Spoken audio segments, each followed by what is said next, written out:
మీ business ను 100 రెట్లు పెంచుకోవాలనుకుంటున్నారా? అయితే వి మీడియా ఏజెన్సీ మీకు సరైన పరిష్కారం. మేము అందిస్తున్న ప్రత్యేక సేవలు.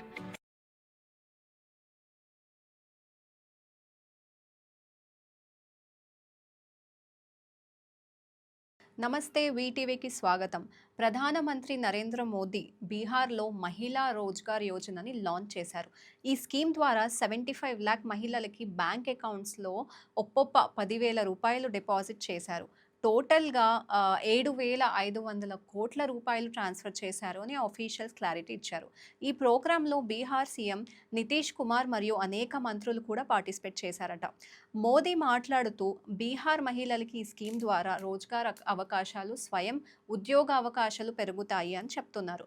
నితీష్ కుమార్ కూడా మహిళా అభివృద్ధిపై ఫోకస్ చేస్తున్నామని, ఇప్పుడు ప్రతి గృహంలో మహిళ ఫినాన్షియల్గా స్ట్రాంగ్ అవ్వాలని లక్ష్యం అని చెప్పారు. ఈ స్కీమ్ వల్ల బీహార్లో లక్ష లక్ష మహిళలకు ఫినాన్షియల్ ఇండిపెండెన్స్ పొందుతున్నారు అని గవర్నమెంట్ ఎక్స్పెక్ట్ చేస్తుంది. మరి ఇలాంటి మరిన్ని అప్డేట్స్ కోసం సబ్స్క్రైబ్ చేయండి వీటీవీని.